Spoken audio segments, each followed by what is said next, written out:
Summer 1492. After 3 months at sea, the Santa Maria, the Pinta, and the Nina anchor off the Bahamas. Europe has found the Americas.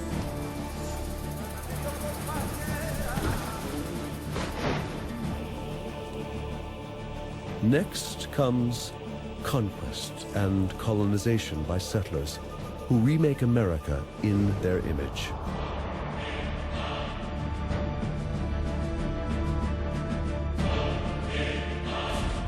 They advance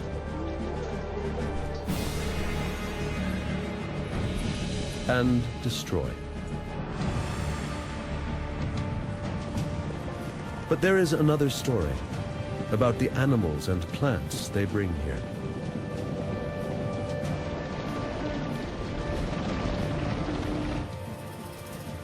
And the natural treasures they find here.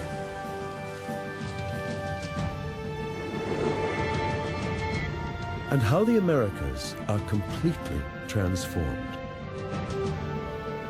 It all began 500 years ago.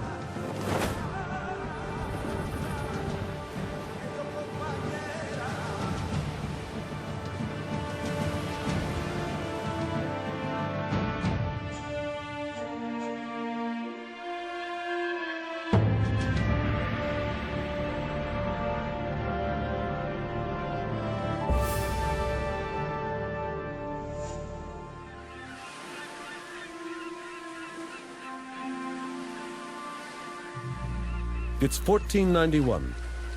A year from now, Christopher Columbus will set foot on this quiet beach. What's here before he arrives is a world of unbelievable natural wealth.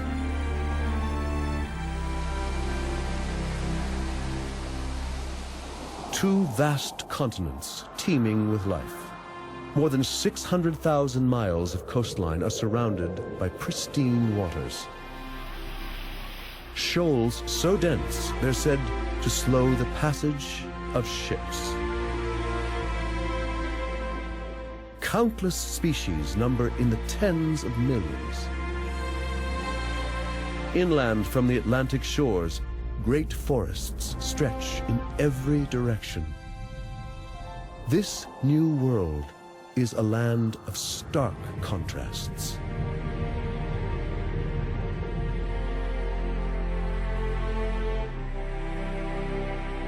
From the lush jungles of South America to the glaciers of the Arctic North and the Great Plains of the Midwest, where gigantic herds thunder across North America, there is room for caribou,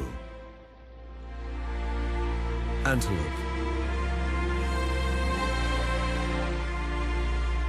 bison, and the giant grizzly.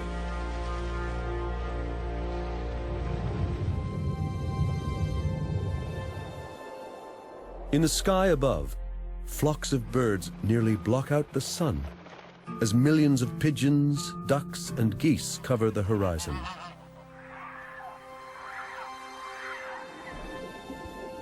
No one in Europe has dared imagine the magnificent bounty that exists on the other side of the Atlantic Ocean.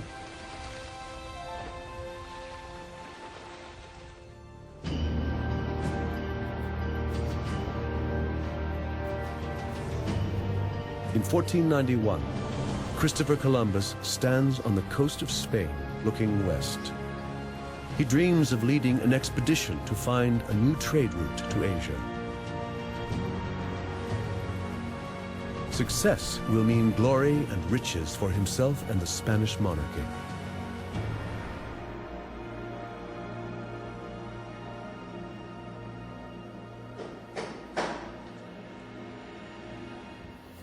In Europe, the nobles have grown wealthy by trading with the East. Spices and gold, gemstones and silk are the most lucrative goods. But Europeans have lost the Silk Road to the Turks, and foreign trade is in decline. The wealth of kings is in danger. Isabella, Queen of Spain, is desperate to find new routes to India, and she has a plan.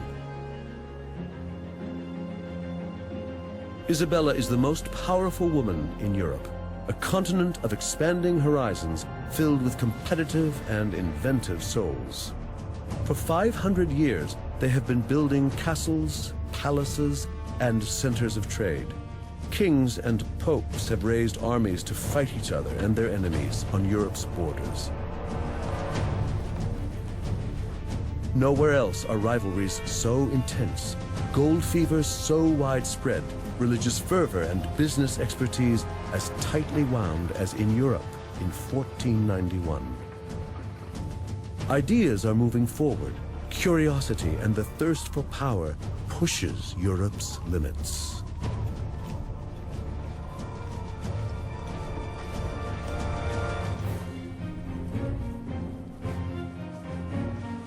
Europe is a busy and crowded continent trying to feed a growing population of 100 million people. Natural resources are already exploited as land becomes scarce and overworked. Most of the peasants are farmers, working land that belongs to someone else, owned by the nobles or the church. Their main diet is bread and porridge, both made from harvesting grains. They plant rye or wheat in winter, oats or barley in the spring. And every third year, the field lies fallow to regenerate.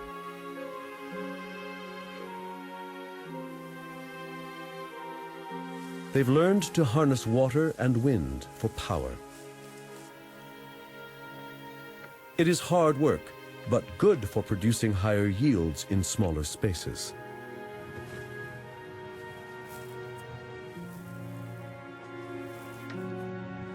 This agricultural revolution allows the European population to grow.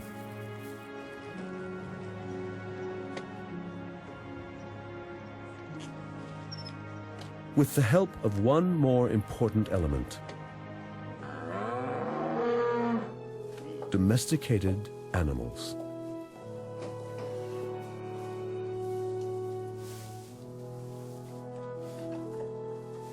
Horses pull plows. Cattle provide meat, fur, and hides. The pig is a main source of meat and leather.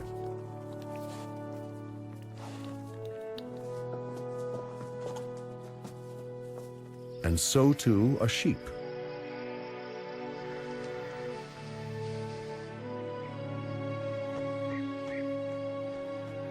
And mules can pull a cart. Cows also give them milk, butter, and cheese.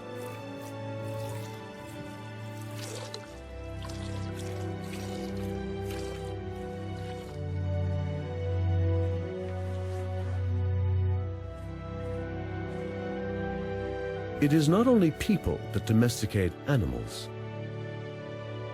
The Big Five, horses, cattle, goats, pigs, and sheep, domesticate the European landscape. They contribute to Europe's overcrowded conditions. In 1491, the Americas, too, are a crowded and prosperous place, but in a very different way. The Andes cradled a vast empire ruled by powerful god kings. Mesoamerica is densely populated and home to the most impressive civilizations on the continent. The Atlantic coast is filled with smaller villages and fields. And along the great rivers, great cities are built around monumental plazas. It is an ancient world, inhabited by 100 million people. Hunters and gatherers, fishermen and farmers, kings, slaves, and soldiers. Down among the trees, where the Missouri, Illinois, and Mississippi rivers merge, lies one of the largest civilizations on the continent. The native Mississippians are mound builders, occupying a vast region from the Great Lakes in the north to Florida in the south. The first explorers thought these great mounds were natural, carved by retreating glaciers. Now we know that they are the centerpieces of cities. Cities like Cahokia. Busy trading posts of earth and wood, with populations of up to thousands of people. No one knows what they called themselves or what language they spoke. But we know why they were successful. These Mississippians are farmers. Their staple crop is fuel for the ever-growing population. It is a plant native to the Americas, unknown to the rest of the world.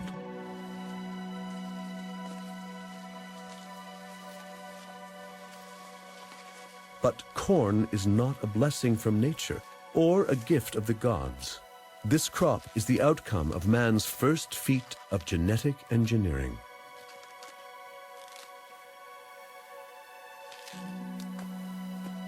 Once they learned how to grow it, they could stay in one place. This simple diet translated straight into the energy to build a civilization. The cultivation of corn is a key to flourishing cultures in the Americas before Columbus. The staple crop in North America was corn. 6,000 years ago, ears of corn were only about as long as a person's thumb, and they were barely edible. It took thousands of years to develop a more nourishing and larger hybrid, and also a hybrid that could grow in cooler climates outside of Mesoamerica. And it wasn't until about 1,100 years ago that corn reached the Mississippi River Valley. Corn is the result of the domestication of the wild teosinte grass. Early Americans started with this spindly stalk, and over the centuries, they developed it into today's giant cob. Archaeologists and biologists are still debating how corn was achieved out of a tiny grass. Corn is one of the keys to understanding American civilization. Wherever it flourishes, so do great cultures. Yet the greatest American empire of them all is found where corn cannot grow, high in the Andes.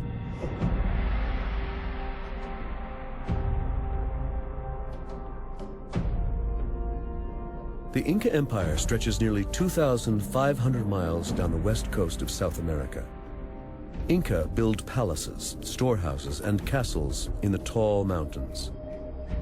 In their realm of 6 million people, they rely on manpower to transport stones without animals or the wheel.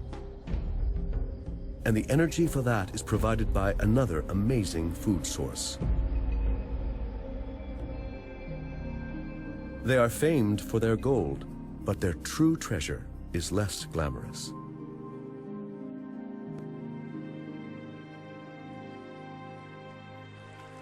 A tuber native to the Americas and unknown in Europe. Cultivated here some 8,000 years ago in the region around Lake Titicaca, in today's Peru and Bolivia, 12,500 feet up. What is now a staple food in Europe was an American invention.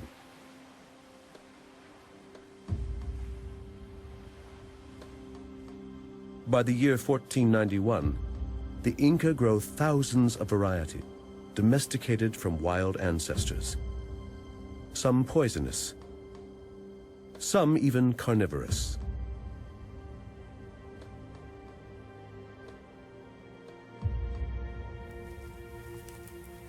They preserve the tuber by mashing them into a substance called chuño. After harvest, potatoes are spread on straw and left out to freeze at night. During the day, they are exposed to the sun. Trampling them eliminates water and allows them to dry. Chuño can be stored for 10 years, providing excellent insurance against possible crop failures.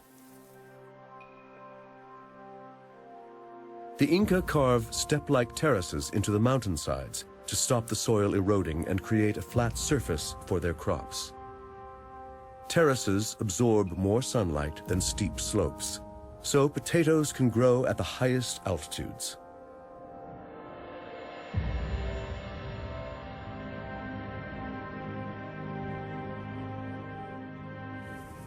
And all this is achieved by manpower alone, using wooden tools.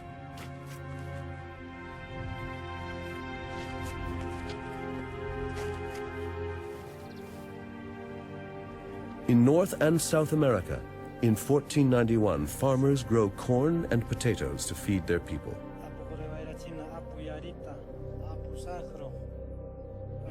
They have none of the domesticated animals that benefit Europe.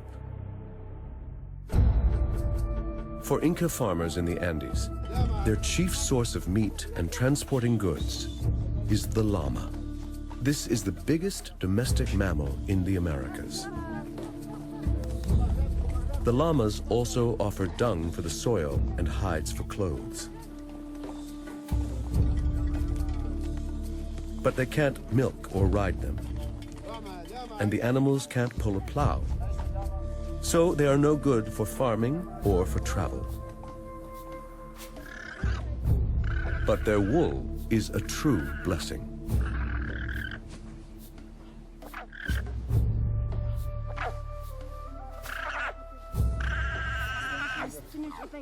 It is warmer and lighter than sheep's wool, and produces a greater yield.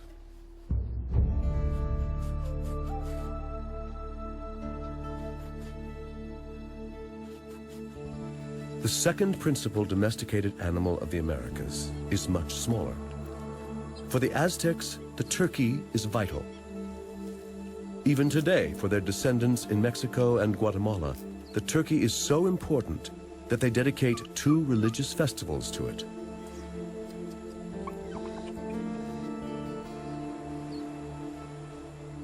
Native Americans have such few domesticated animals because the biggest native mammals in the Americas died out long ago.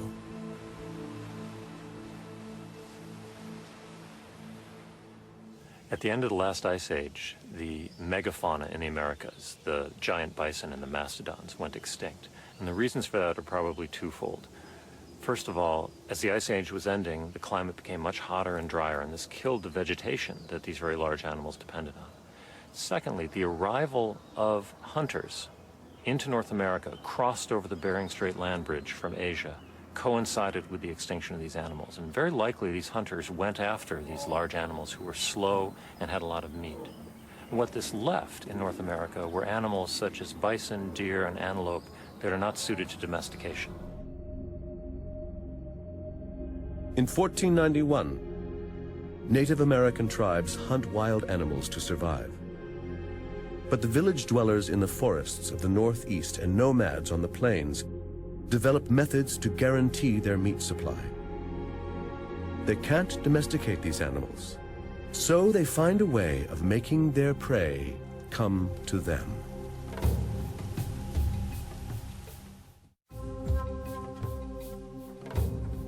In the years before Columbus, Native Americans noticed that grass grows better after being burned by lightning strikes.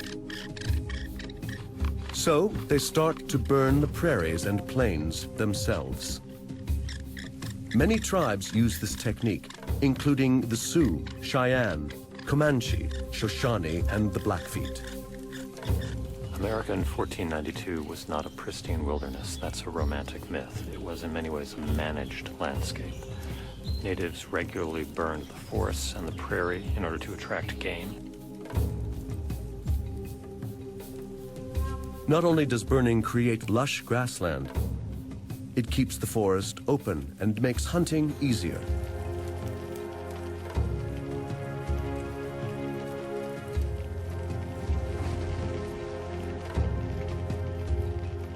The new rich pastures lure and increase the numbers of herbivores, as well as the predators that feed on them.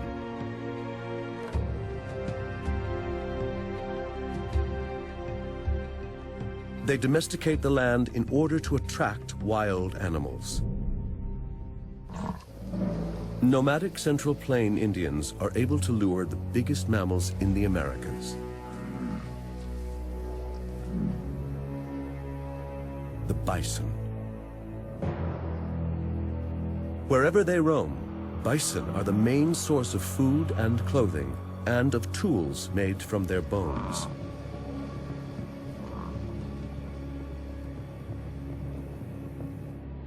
But still, the bison thrive. By 1491, North America is home to perhaps 30 million. They reign on the prairies from Montana to Texas, pushed east by Native Americans along a path of fire, opening up the forest into virgin land.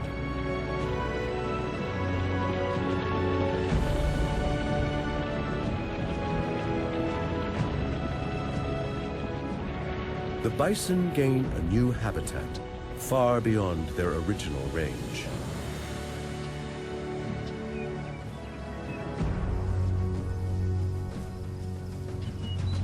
Native Americans have no guns or horses. They hunt on foot.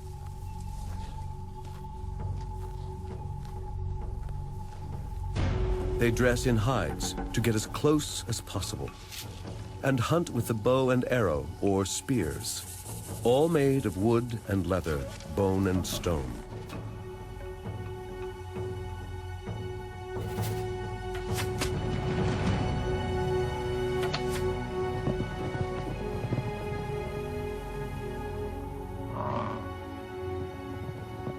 Hunting the bison is essential for their survival.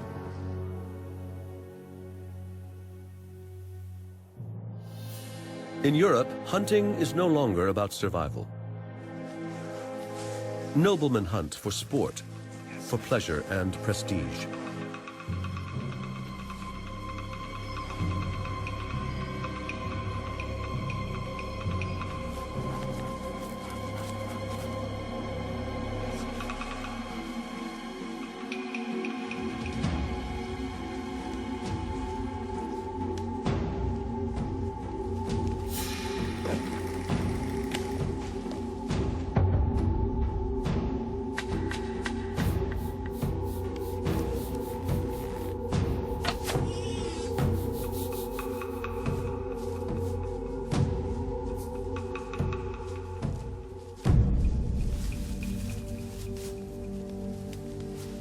And only the nobles are allowed to hunt.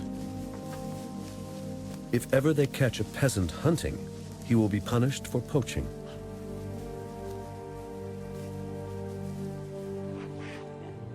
Unlike in America, there's no room here for an abundance of wildlife, for endless herds.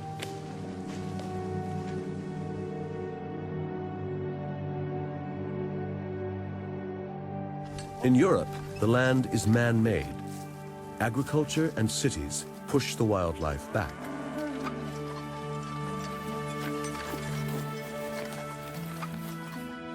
Untamed land is now a rarity.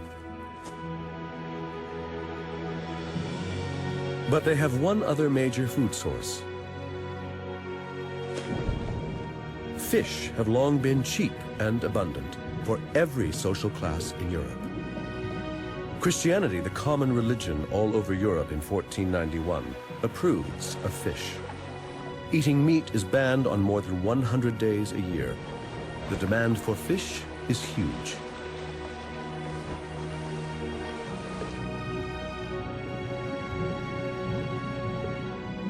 But intensive agriculture is damaging the fish supplies.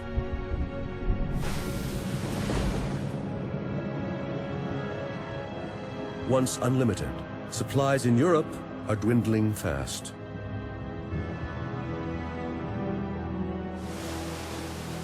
What happened to the fish stocks in Europe? As people started to grow crops and cut back the wild woods, this released huge amounts of sediment into the watercourses, which changed them from being fast, clear-flowing rivers and streams into slow, turbid rivers and streams. And the freshwater fish found a problem with this. particularly migratory species that came up from the sea to spawn in rivers, animals like salmon and sturgeon. There was another factor which also cut down the supplies of these migratory fish, and that was that people started to build dams along rivers, and when that happened, the migration runs were blocked and the populations declined.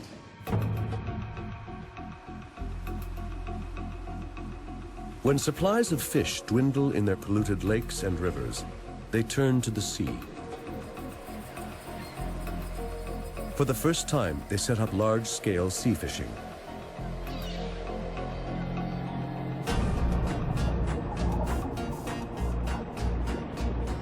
They find abundance on a scale never seen before.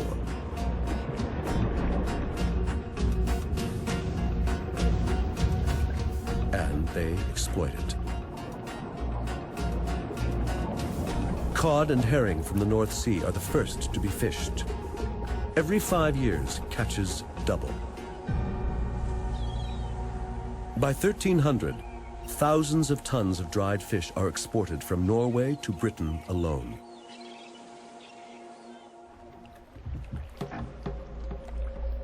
But this is 1491. Europe's rivers and lakes are now dirty and empty.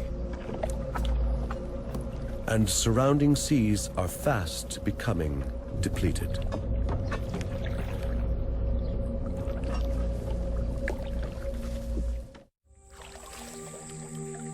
In the Americas before Columbus, fishing is not an industry.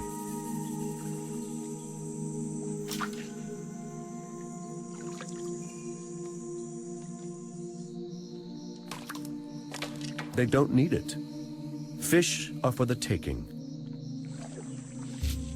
Their rivers are not used for power and are not affected by farming.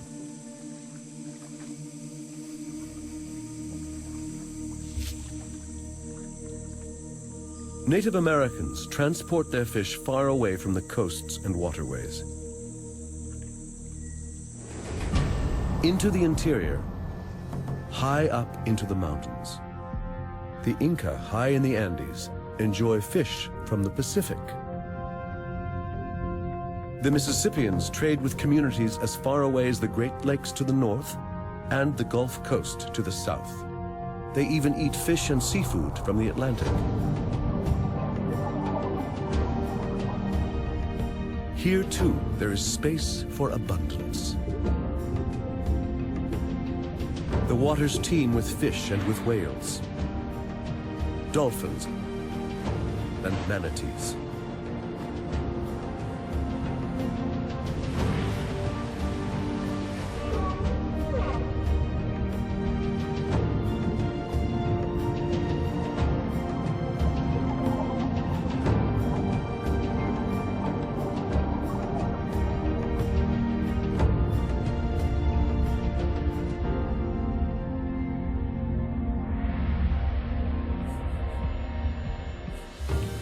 Wherever Native Americans trawl their nets, they find a bounty of thousands of different species. Menhaden, channel catfish, and sheephead. They never have to take more than nature can replace.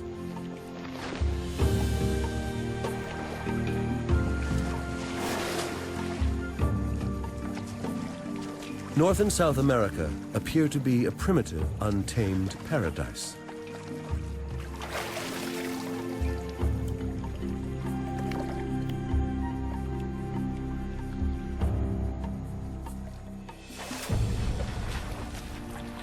But looks can be deceiving.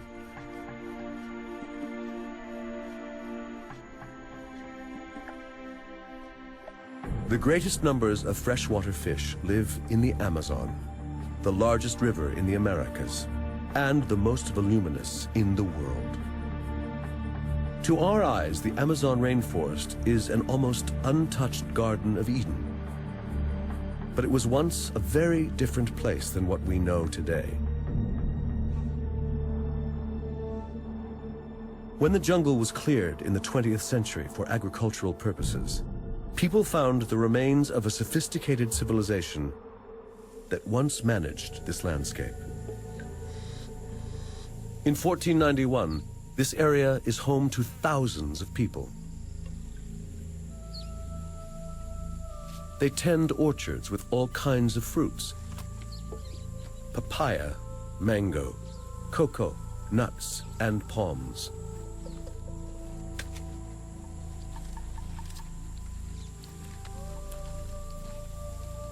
They speak many different languages and live in many different social systems.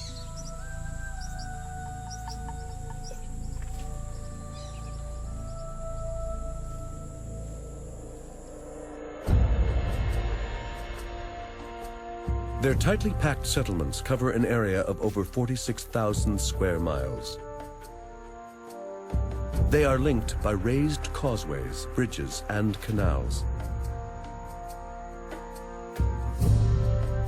Much of this is natural savanna created by annual flooding. But they have expanded the grasslands, regularly setting huge areas on fire. By 1491, they have created an ecosystem of plant species adapted by fire that cannot exist in nature. Eventually, the jungle will reclaim it.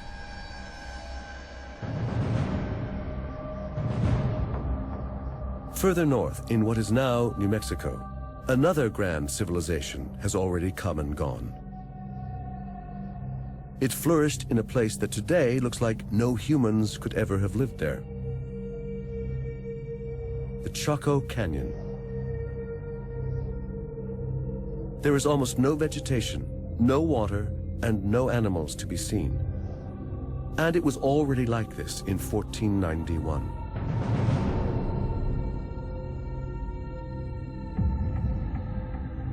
But once, this area looked completely different. This is the story of a civilization that developed as far as it could, used its resources as well as it could, and still declined.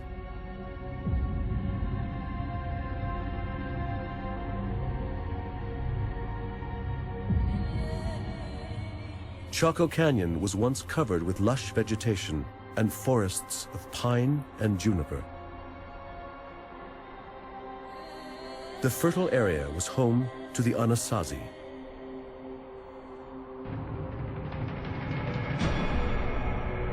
From the year 700 on, the Anasazi built the highest and largest buildings in North America.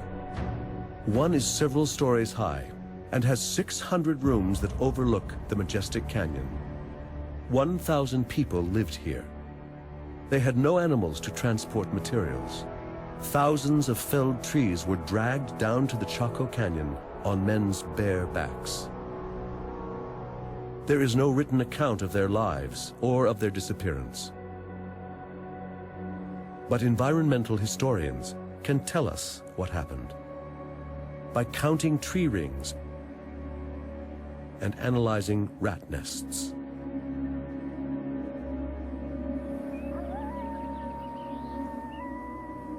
Nathan English of the University of Arizona spends much time in the canyon looking for traces of the ancient nests.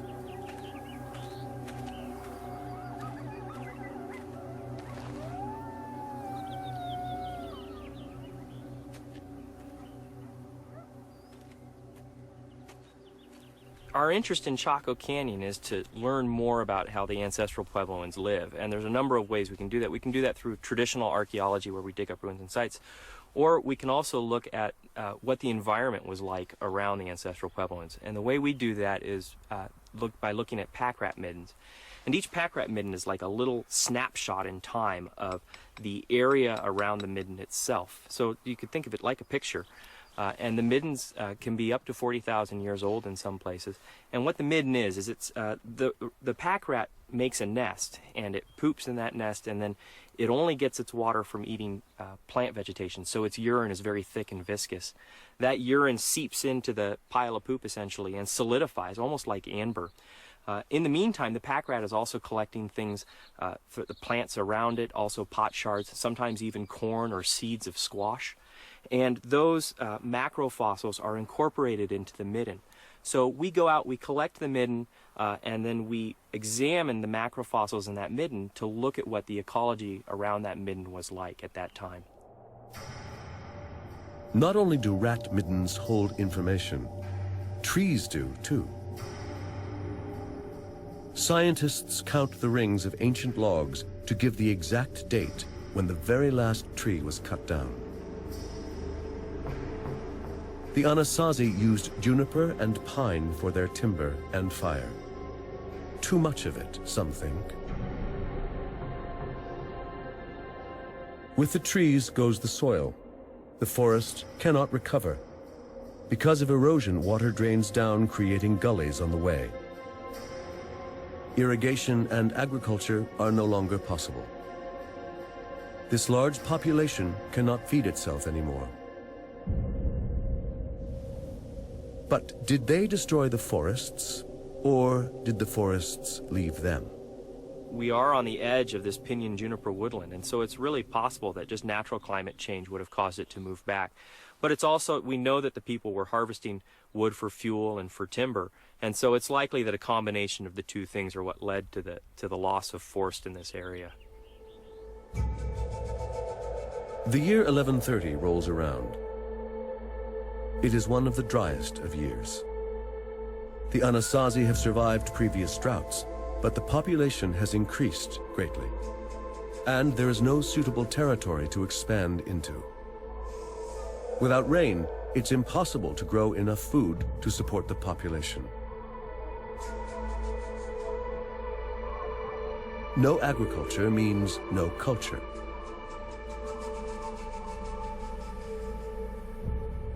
The Chaco Canyon is abandoned.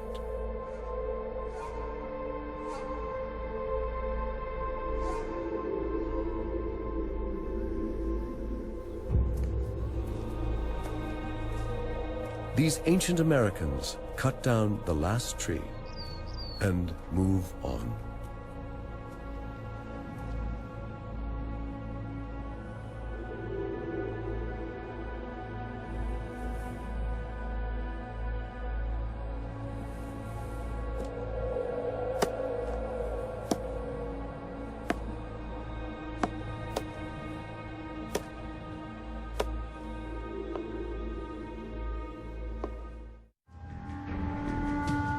Over in Europe, in 1491, they are cutting down the forests rapidly.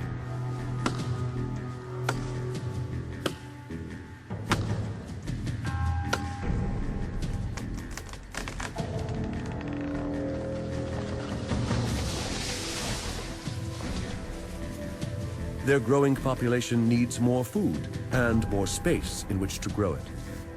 And they badly need the wood.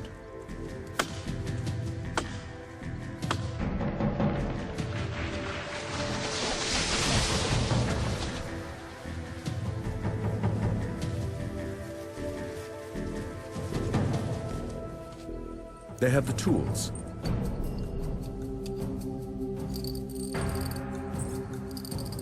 They have the means to transport it. And they have the energy.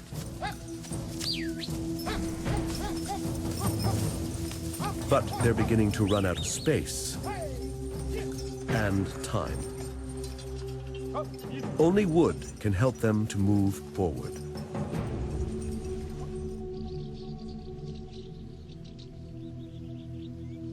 The Middle Ages were the era of wood. You find it wherever you look. Wood was the most important material for building, for making tools and furniture, and for burning. It was the only fuel. There was hardly any coal. It is an era of competition, and wars use up forests too. Whole armies are equipped with bows made from yew wood. The yew tree is almost exterminated in Europe. Armies need iron weapons, and smelting ovens burn day and night.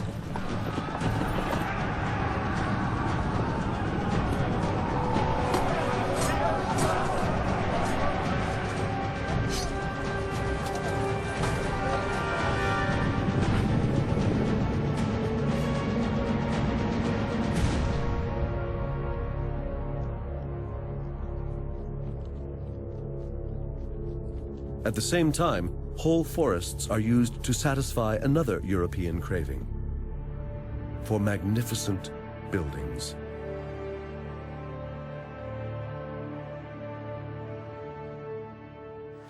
The cathedrals in the cities are made of stone, yet they require millions of logs for their bases and frames.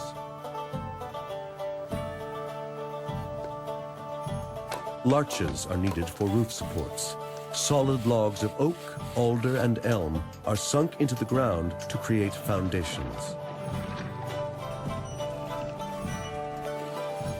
Wood is indispensable for pillars and ceilings, posts and roof panels, axe handles and cartwheels.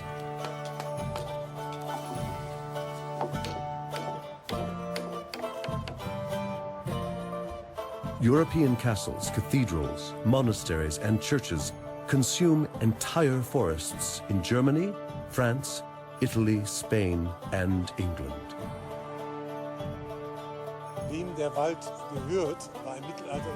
No wonder that all the great social and economic struggles in the Middle Ages are fought in the forests, around the forests, and about the forests.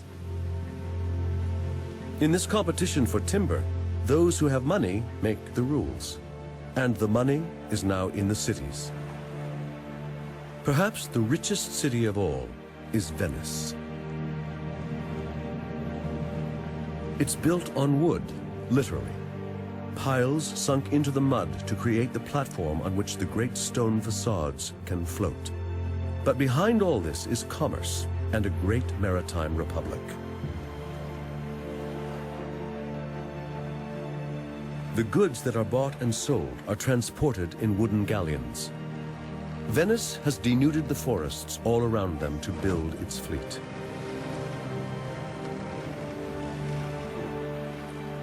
The city's demand is insatiable, and they start to deplete the Alps. Spruce for masts, larch for planking, elm for capstans, walnut for rudders, and most importantly, oak for hulls. When that is not enough, they cut a swath across Europe all the way to the Baltic.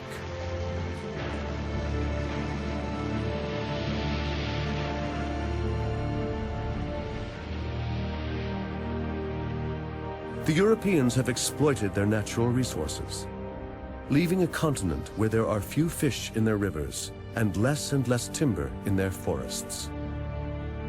Their towns are crowded with people, and they don't know what to do with them.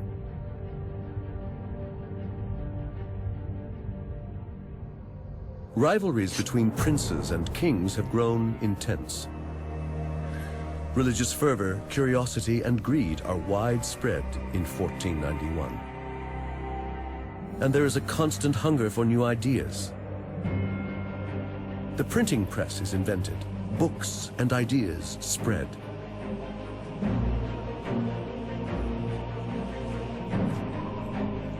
But where do they go from here?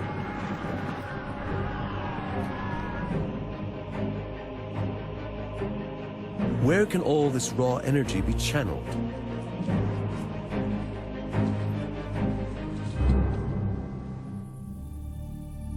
This is the time when European kings and queens send explorers beyond the horizon to expand and enhance their power.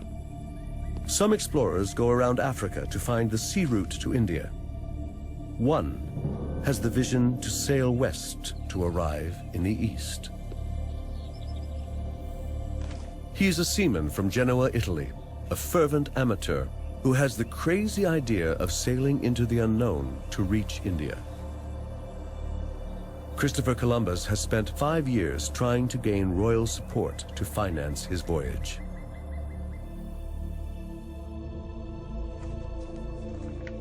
Isabella, Queen of Spain, finally agrees. What does the Spanish crown have to lose? It doesn't cost much to finance 3 ships.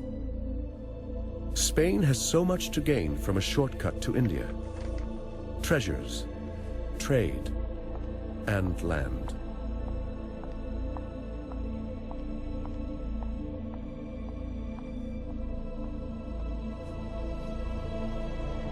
At first, no one wants to board his ship. Finally, he drags together a motley crew of 87 men. Many are illiterates, petty criminals, even murderers, who choose probable death at sea in preference to the gallows. Many are soldiers, with nothing to do since Spain expelled the Moors just months before. Now, they are soldiers of fortune.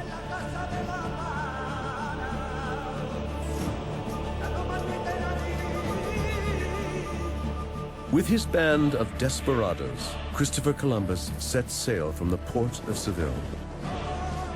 It is the summer of 1492. He promises the Queen that his expedition will be a success.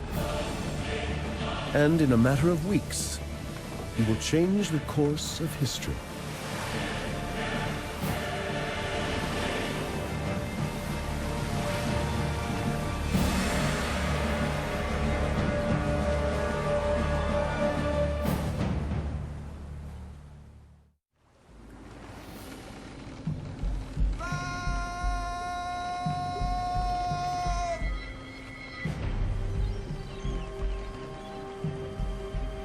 It is October 12, 1492, when Columbus sights land.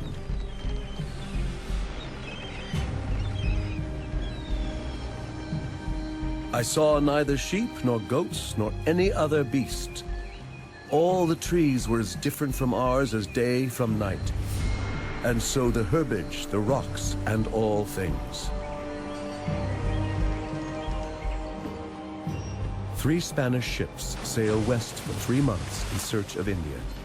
Then finally they arrive, 87 men, among them conquistadors, pig farmers, murderers.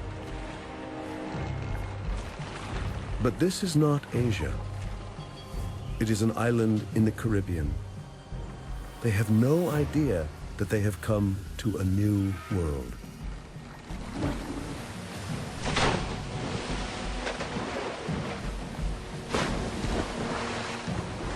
The air is hot. The water is warm. They have survived the voyage and have found land for the Spanish crown and in the name of God. They are exhausted, tired, but thankful.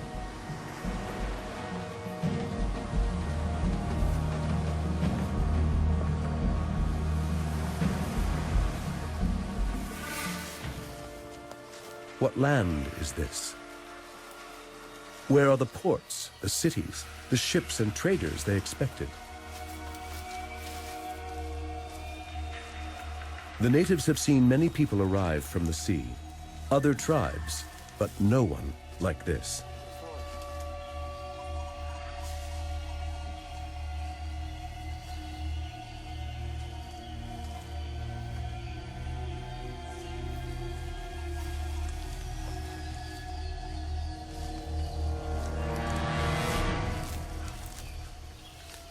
Cintak wa alok, suku analok berat, hakape alok uci.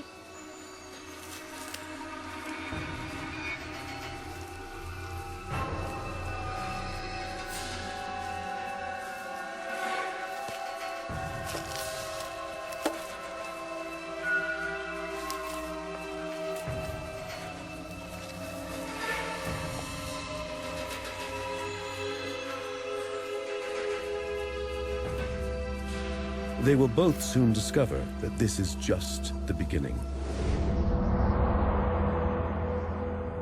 Columbus and his men stay for 3 months in the Bahamas and have no idea that they're on the edge of 2 great continents, about 10 times bigger than Europe.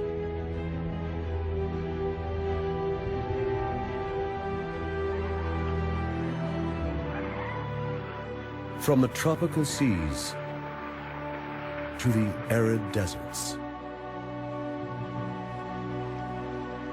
it is vast. And there is space, with room for every possible landscape, stretching from the northernmost to almost the southernmost points of the globe. Spain's royal monarchy made Columbus's voyage possible.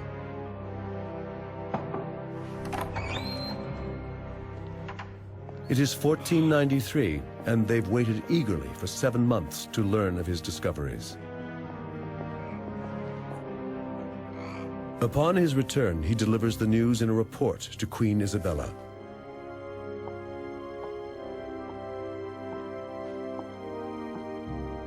In a few pages, Columbus describes the paradise he has found in her name.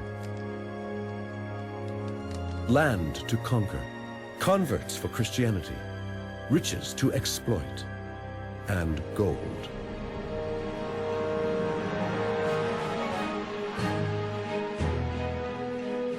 In Europe, no news stays local for long. Traders, armies, and pilgrims carry news across the continent in weeks. Columbus's letter is translated, copied, and becomes a bestseller. Now many Europeans are aching for their share of the treasures. A few months later, in Spain, men are moving towards the ports of the Atlantic and the Mediterranean.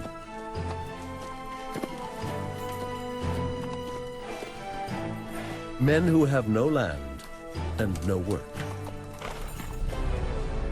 They cross the barren Spanish regions that offer little to live off. Desperados with nothing to lose. Men in need of a job, and the Queen needs them. Anyone can come along. Anyone can be a conquistador. Even a pig farmer can win glory and riches in faraway lands.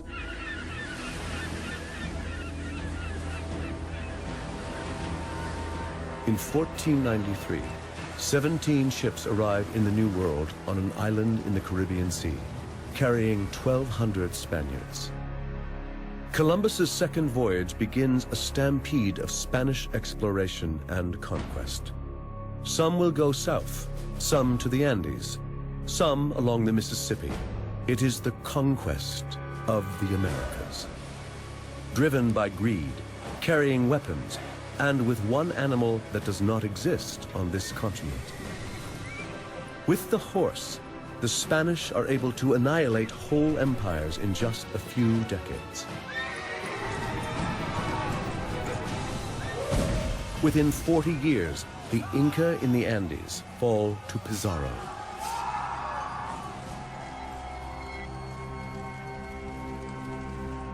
And the Aztecs in Central America to Cortez.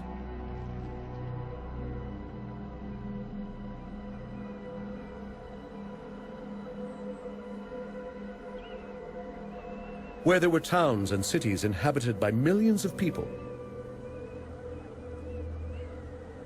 the Spaniards leave only ruins.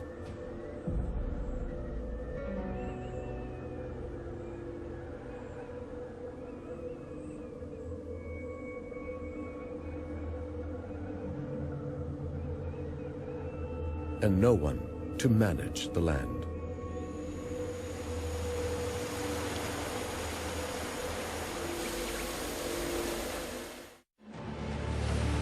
Spanish explorers invade the Americas and bring with them the horse.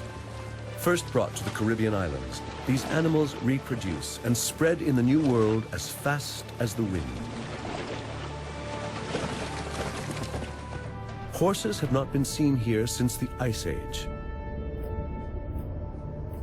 Now they're back. It's as though the landscape has been waiting for them.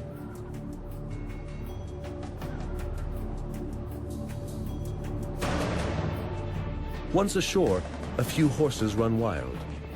A new breed evolves, which soon takes over North America. The Mustang.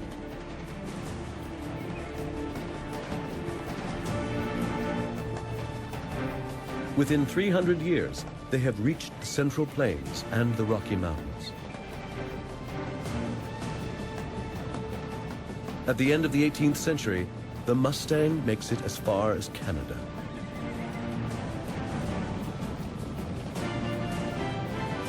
"150 years later, there may be 7 million wild horses in North America.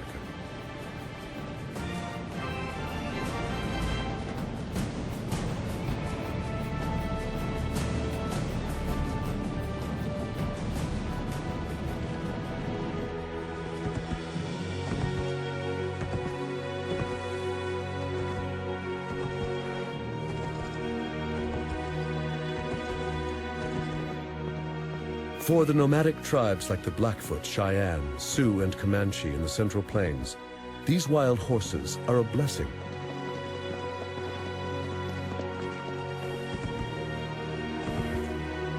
What they used to do on foot, fighting, hunting, traveling, they can now do on the backs of wild horses from Europe. It transforms their lives.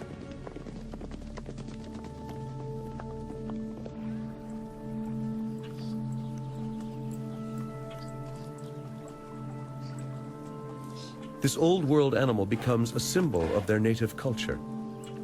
Although the horse once came from across the Atlantic, it is now an image of nomadic America.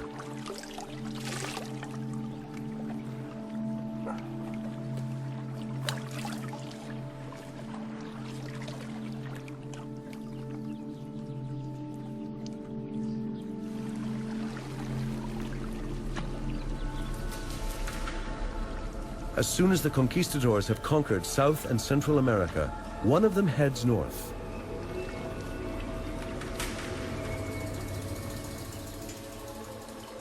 Hernando de Soto travels from Florida up the Mississippi River,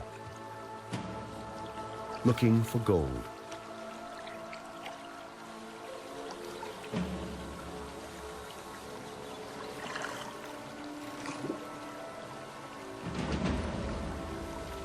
The Spaniards leave death in their wake, and something else they bring along to keep them alive.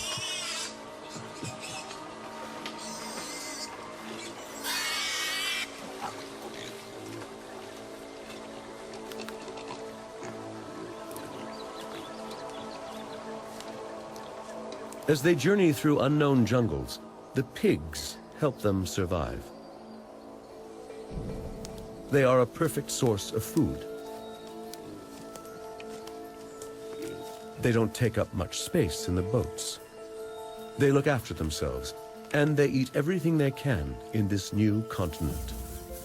They're prolific little beasts. A healthy sow can give birth to 10 piglets at a time. When the conquistadors leave some behind, they will have an ever-growing food supply for those who come after them. The pigs are key to their survival.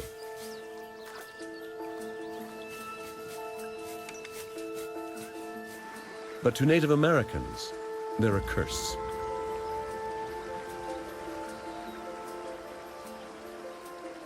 In North America, natives do not fence their fields, and their staple crop of corn is irresistible.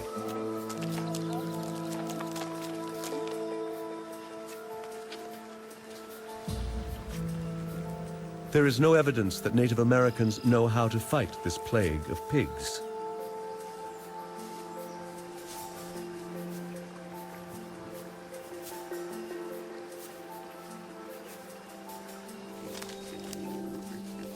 Soon European swine are eating the seeds and young shoots.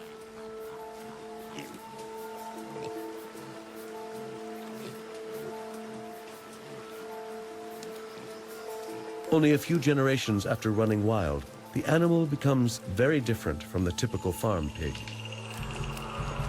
It grows tusks and gets bigger and aggressive.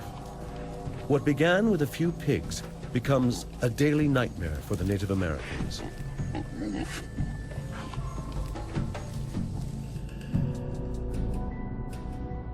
In addition to horses, Columbus brought 8 pigs to America on his second voyage. Within 20 years, there are 30,000 pigs on the island of Cuba alone. They multiply, conquering the Andes, the Amazon, and North America.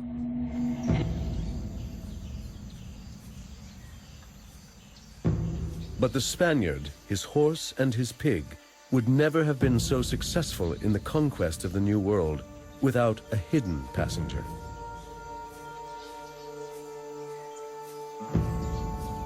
It is when the old and new worlds touch that the Native American meets his worst enemy.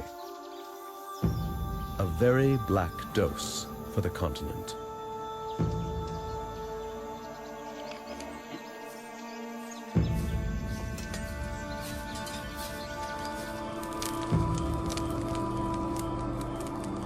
A Spanish missionary reports, an epidemic broke out, a sickness of pustules.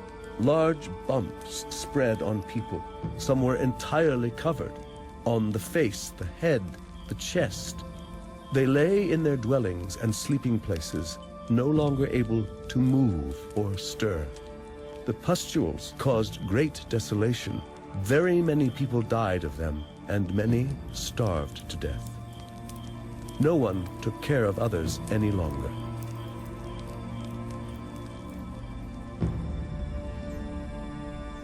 Deadly diseases contaminate both continents of the Americas.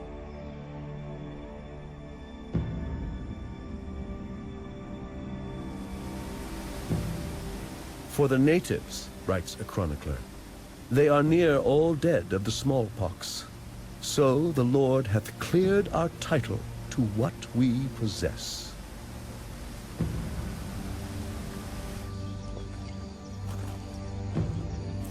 To this day, scientists are still working to identify these diseases, to trace their paths, and count the dead.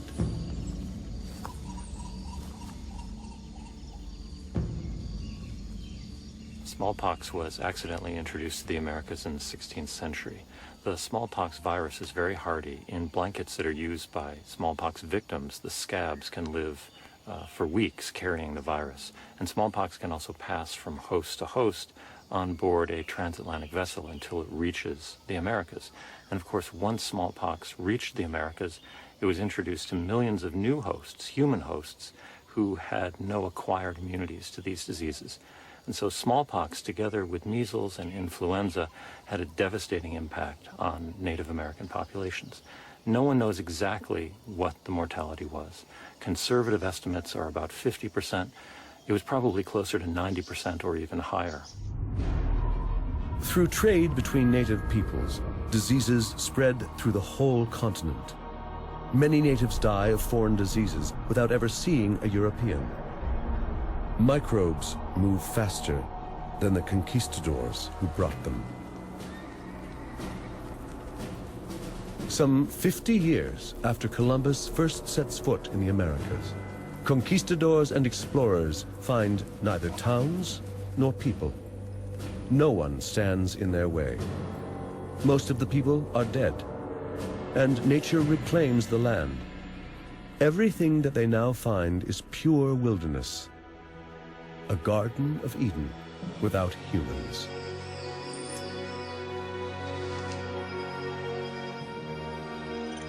A thousand different kinds of birds and beasts of the forest, which have never been known, neither in shape nor name, and whereof there is no mention made, neither among the Latins nor Greeks nor any other nations of the world, reports a Spanish missionary.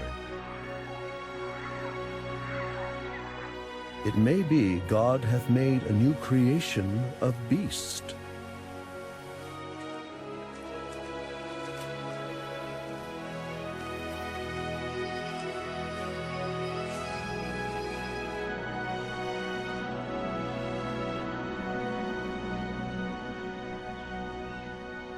Explorers send exotic plants and animals, evidence of God's second creation, on the ships back to Spain.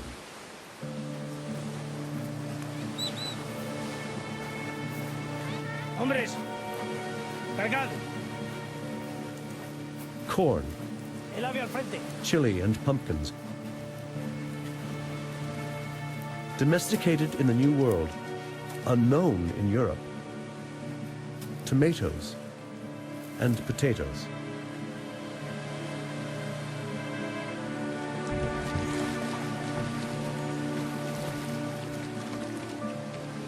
But there is an unwelcome passenger on board. an unintentional gift from the natives. It will lead to death in Europe. It will spread in the brothels, in the ports and cities of the Old World. It will be painful. It drives its victims mad. And it can take a long, long time to kill. This is the French pox, or the Spanish sickness. Syphilis.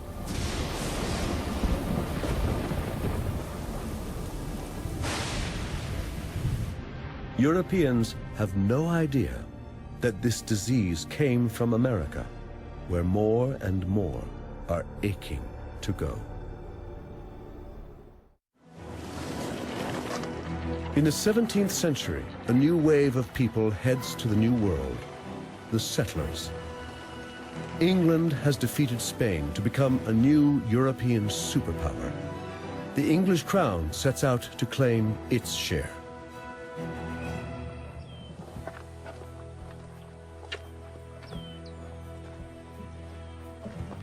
In 1607, the British start a colony on the east coast of North America, in what is now Virginia.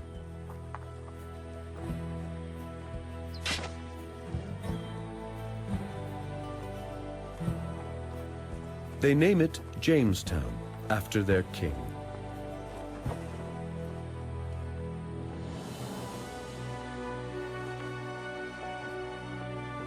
This will become their new world. Their job is to make money for the British trading companies that sent them here. The land they seize seems to be the right place to exploit. Forests and rivers, coasts and lakes owned by no one. But not all Native Americans succumb to European diseases. And this land is neither empty nor uninhabited. It is the land of the Powhatan. More than 14,000 people living in small communities. Around 200 villages on the coast and along rivers, in large houses surrounded by cleared forests and mixed fields of squash, beans, and corn. These are farmers and hunters.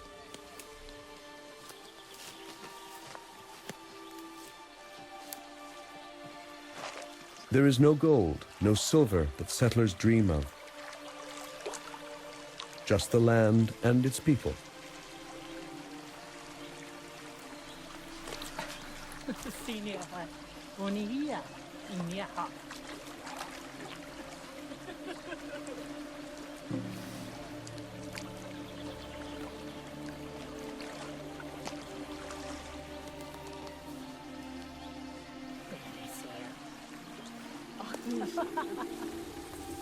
For a while, the settlers and the natives managed to coexist.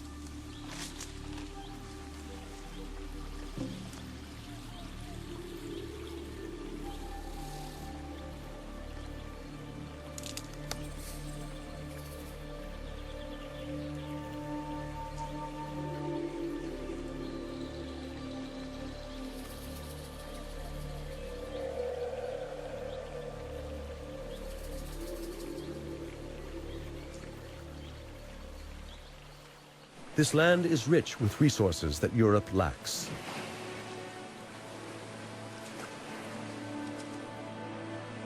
In the long run, resources that are far more valuable than gold and silver.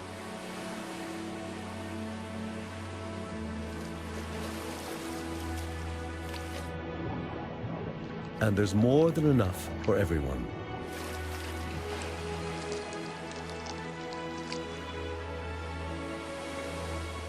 Europeans wanted to travel west to the great empires of Asia.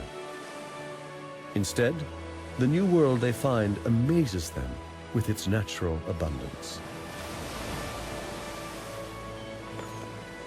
They discovered almost miraculous, unbelievable quantities of fish in these estuaries and rivers. One particular kind of fish which very much impressed settlers was the river herring, or alewife as it's otherwise called. And seasonally, these would ascend the rivers to spawn from the sea in their millions. For example, in the Potomac River near Washington, D.C., during the 18th century, something like 750 million alewife were caught just from that one river in 1 year. It was a remarkable abundance, and people described the rivers as having more fish than water. Whole shoals are caught in the settlers' nets. In the 18th century, hundreds of thousands of tons of cod are shipped in one single year, sent from North America to England, Portugal, and Spain. Fishing boats sink under the weight of their catches, and the colonies thrive. It takes only 200 years to achieve what had taken 1,000 years in Europe: overfishing. Fishing tends to remove the biggest, oldest individuals from a population, and by doing this, it changes the selective pressures on the population so that fish begin to grow more slowly. They reach reproductive maturity at a smaller size and earlier in life. And these things all reduce the productivity of a population.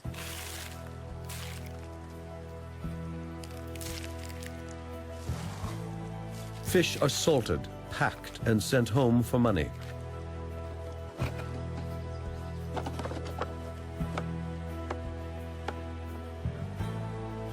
Along with them, the settlers send another resource that the Old World is desperate for: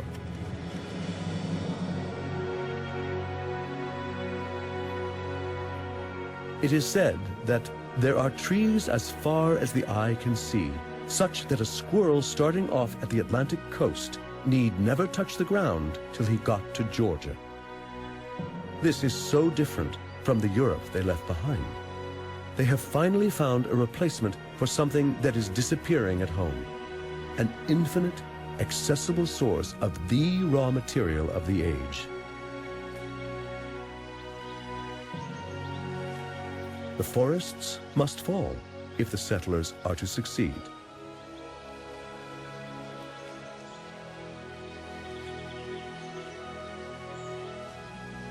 From now on, the trees are doomed.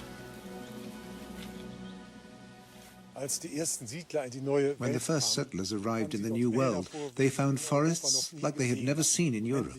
Endless forests with huge trees. Penetrating into the heart of the land was also a war against the forest. The axe became the Yankee emblem. At the same time, forests were the great resource the land had to offer. You could make plenty of money exporting timber. In Europe, wood had become expensive, and so the greatest forest destruction in history now took place.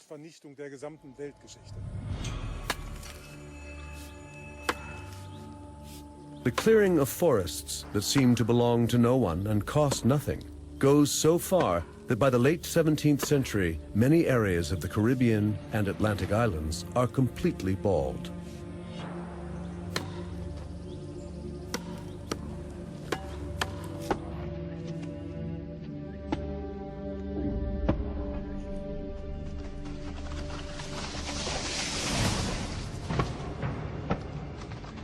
An incredible amount of wood is really squandered in this country for fuel.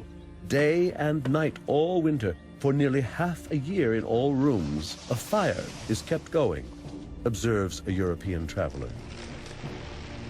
Wood consumption in the forests of New England, just like in Europe, is out of control, for fuel, for building, and to clear agricultural land. The resources in this vast continent seem to be inexhaustible. But in time, fish stocks will dwindle in the Americas too. They create this new world in the image of the one they left.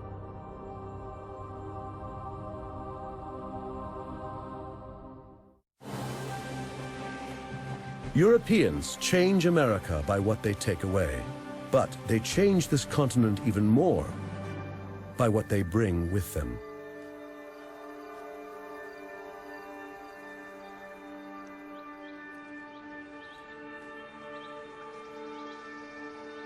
They come in search of their own land, something almost impossible to find in Europe. They come in search of religious freedom, in search of a better life. They believe they are responsible for their own success and happiness. For the first time, women settlers come too, and they bring a whole way of life with them.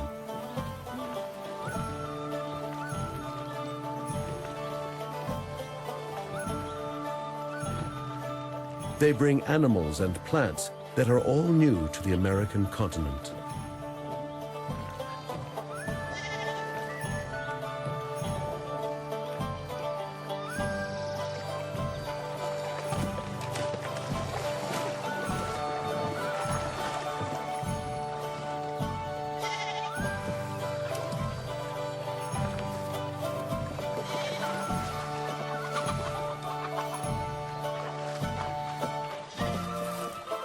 Livestock and grains from Europe will transform the New World and make it a true New England.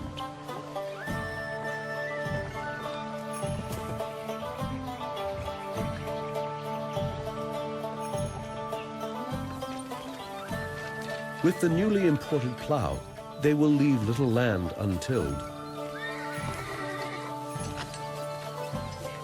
These domesticated livestock and metal tools have never been seen on this continent. An environmental revolution takes place. In no time, their European wheat is growing in this foreign soil. Wheat, barley, oats, and rye are brought to America. But in the process, some less welcome guests hitch a ride.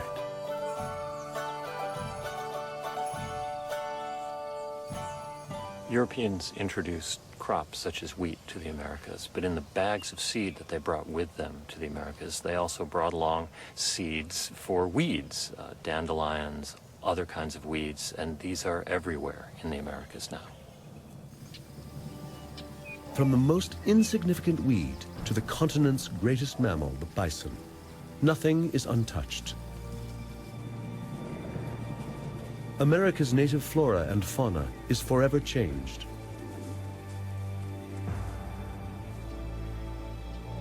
Where the bison once reigned, cattle soon roam.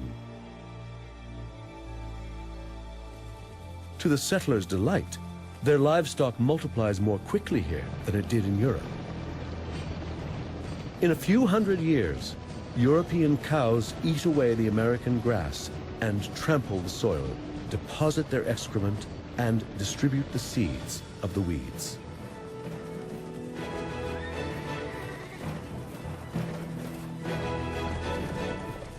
The invasion of European insects and animals changes the American landscape forever.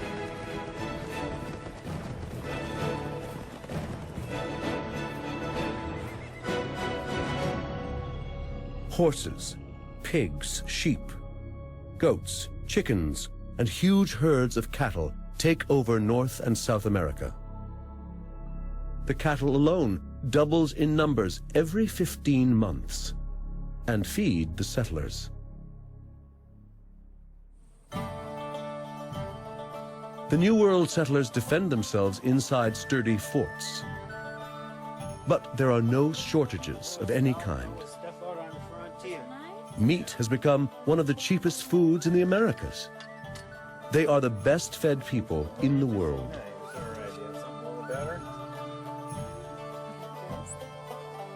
Boys, you're going to want a shot of rum. This is fresh rum from... Hides are in great demand in America as well as in Europe. And fur from the wild animals they shoot brings in a steady export income. Some, like the beaver, are hunted almost to extinction. Settlers are not forced to adapt to the landscape. They domesticate and dominate it. Most trees were cut down and turned into pasture and gardens where all kinds of vegetables and root crops that we know in England grow in profusion. They replace the trees they have cut down with their own trees. Europeans bring peaches, pears, and plums. They bring figs, olives, and bananas.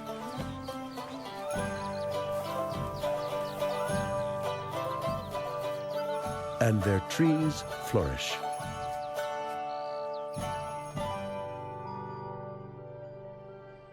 They never know how lucky they are.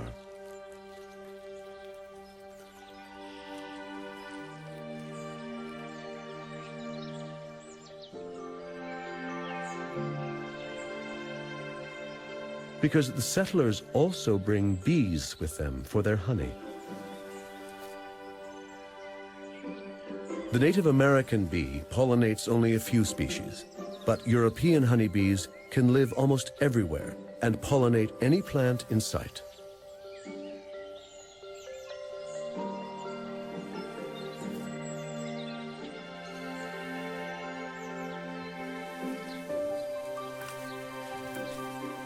Gardens turn into plantations for consumption at home and abroad. Apples thrive and become a major industry in North America, eventually yielding a harvest of 5 million tons a year, all beginning with European seedlings.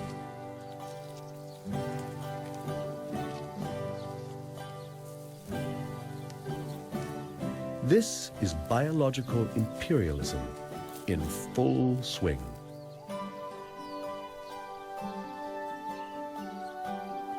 Europe's fruits and vegetables conquer the New World.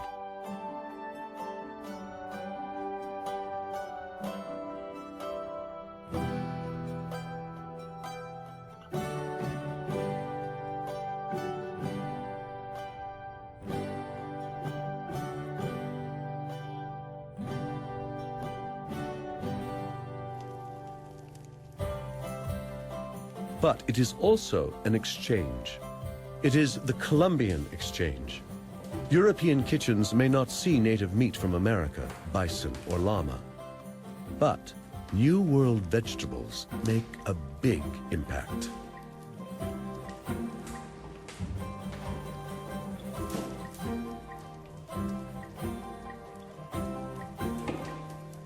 The plant with the greatest impact on Europe needs a couple of centuries to take root in its culture.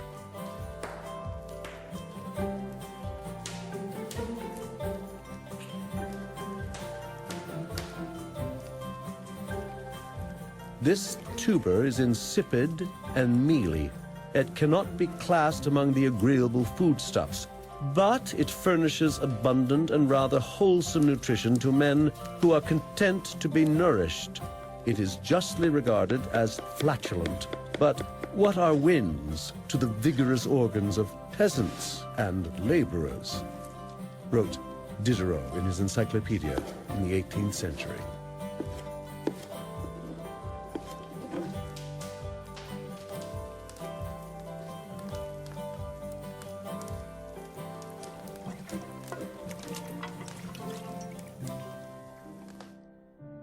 Introduced into Spain, potatoes slowly spread to Italy and to Northern and Eastern Europe. By 1600, the potato has entered Austria, Holland, France, Switzerland, England, and Germany. Frederick the Great himself urges its cultivation in Prussia. But it is the Irish who adopt the potato with open arms. They have a limited food supply, and grain grown here has often been destroyed or burned as the result of war.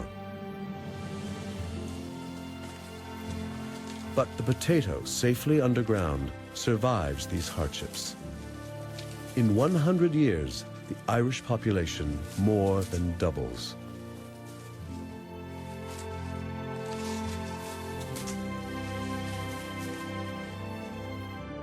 And towns like Berlin grow into great cities. By 1700, there is an unprecedented population explosion in Europe, thanks to a plant from the faraway Andes.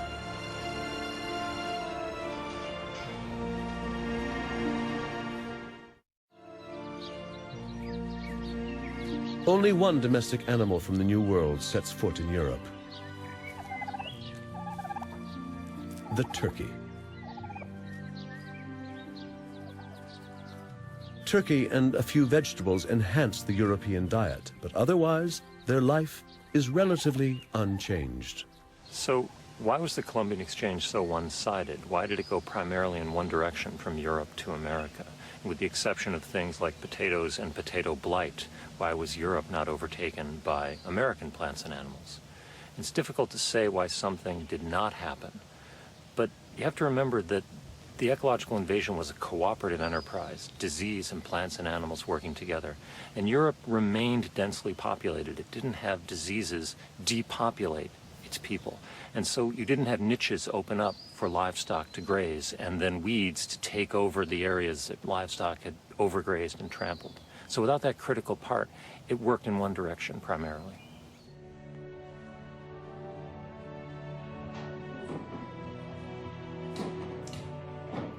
The European elite want more than just turkeys and potatoes from the New World.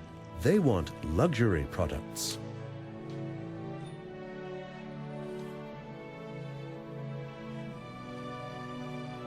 Sugar and tobacco meet the requirements of the upper class.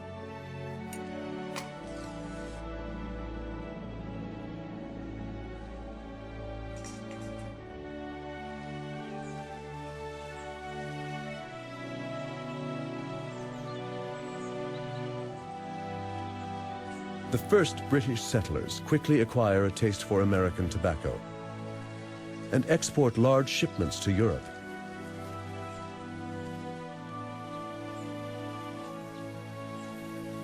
To satisfy such high demand, settlers build immense plantations.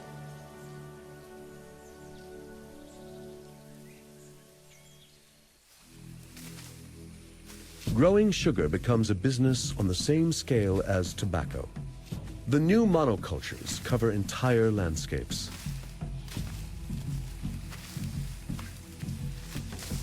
For this sole purpose, some 10 million Africans are transported to America,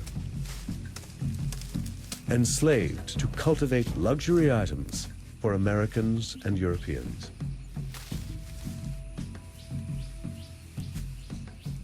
Because of the rapid depopulation of the Americas owing to disease, Europeans faced a shortage of labor in their effort to exploit the resources of the New World, particularly to exploit the soil. So the Europeans, first the Portuguese and then the Dutch and then eventually the English, imported slaves from West Africa to cultivate sugar in the Caribbean and Brazil, tobacco in Virginia, rice in South Carolina, and by the 19th century in mainland North America, cotton. It's no exaggeration to say that these cash commodities produced by slave labor were essential to the export economies of the Americas. By the 18th century, the metamorphosis of much of America is complete.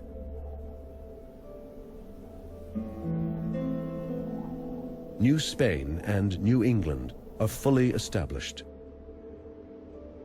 Nature has been transformed and is in the hands of man.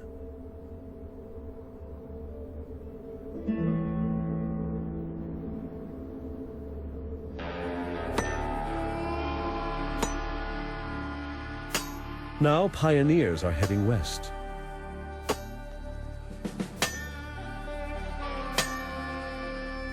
There is still empty land in that direction.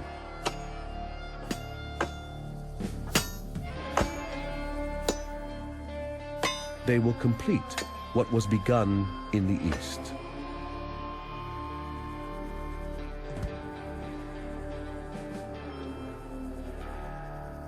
In the creation of the New World, perhaps 90% of the Native American people died.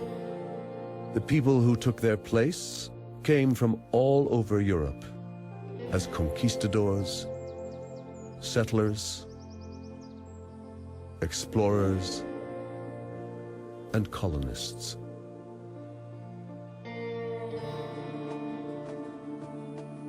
And they came from Africa as slaves.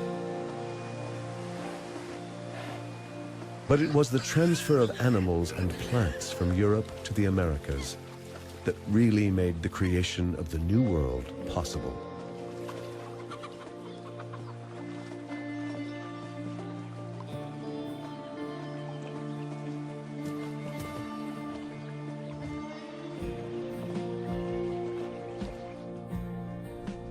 In today's chrome and steel cities, we sometimes seem so cut off from nature that it may be difficult to believe the Columbian Exchange ever happened. But in the final analysis, the skyscrapers and the melting pot of the races owe their existence not only to humans, but also to the natural world.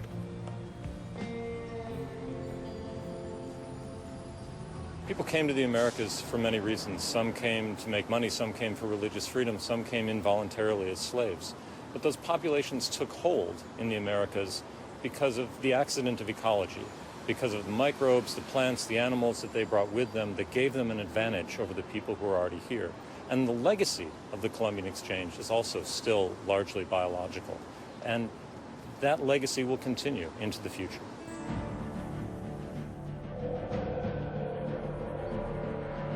It all began 500 years ago.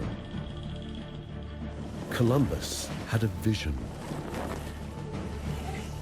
And 3 ships set out in a quest for India and found the New World.